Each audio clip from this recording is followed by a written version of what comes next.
Hey, have you ever been to Ohio? What do you enjoy exploring in any new city? If you said some haunted places, then you are in the right spot. Hello viewers, and welcome to my channel, where you find out some interesting things you never knew before.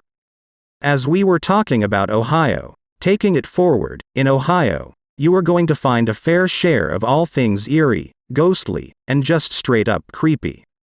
But you shouldn't be afraid to visit though, because experiencing a haunting is just about one of the most exciting things you can do here in the Buckeye State. And you never know, some of the ghosts may even be friendly. Want to know about some haunted places in Ohio where you can visit and get spooky vibes?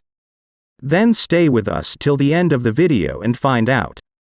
Before we begin with the video, please take a moment to subscribe to the channel, and don't forget to hit the bell icon, so you get notified when I come back with another video. Without any further ado, let's jump in.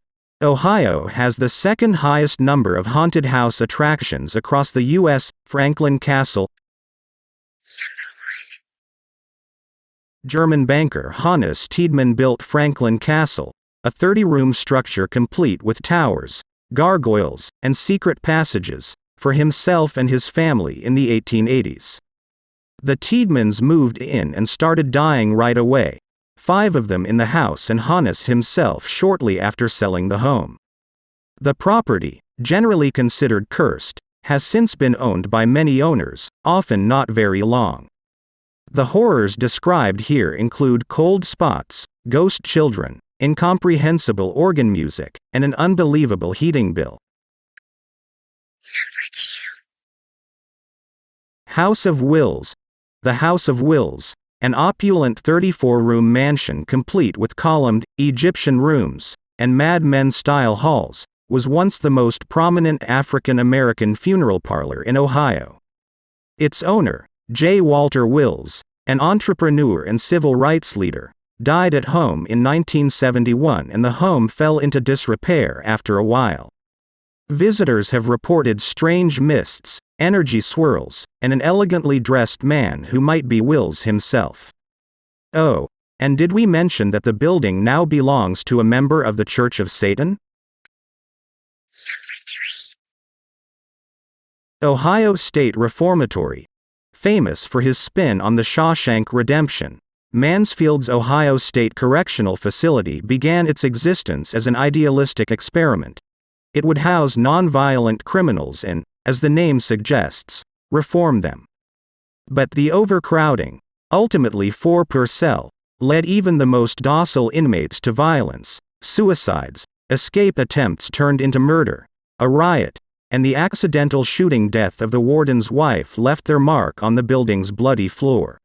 Now a popular ghost tour destination, the correctional facility has stories of strange voices, shadows, and countless visitors experiencing feelings of anger and despair. Number 4. Bissman Building. The Bissman Building is now 130 years old and still full of life. Or maybe we should say, the afterlife. The building is also known for its beauty and charm of being one of the most haunted buildings in north-central Ohio. It is located in downtown Mansfield and offers public and private investigations.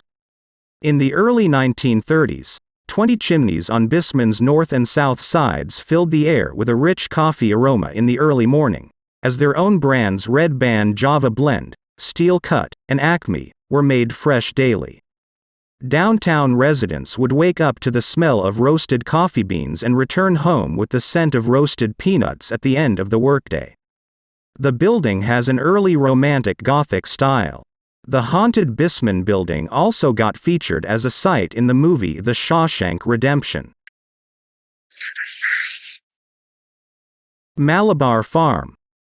This building sits on a piece of property nestled in the beautiful hills of Richland County, steeped in Hollywood history, murders, and ghosts. Malabar Farm is home to the ghost of young Celie Rose. In 1896, he was found guilty of murdering his family by poisoning their breakfast food. He was sent to a mental institution and died in Lima, Ohio, but many say he still haunts the area of his family home. In 1939, writer and Hollywood elite Louis Bromfield bought the property and built a grand house that was the scene of a famous wedding. Actresses Lauren Bacall and Humphrey Bogart were sworn in here in 1945. Workers and visitors have reported ghost sightings at the farm. Stories of Mr. Bromfield's flashing lights in the great house and his appearances are of interest to those lucky enough to see him. What is the place you would like to visit first? Let us know in the comment section below. If you enjoyed watching the video, give us a thumbs up, and don't forget to share the video with your friends and family. Thanks for watching.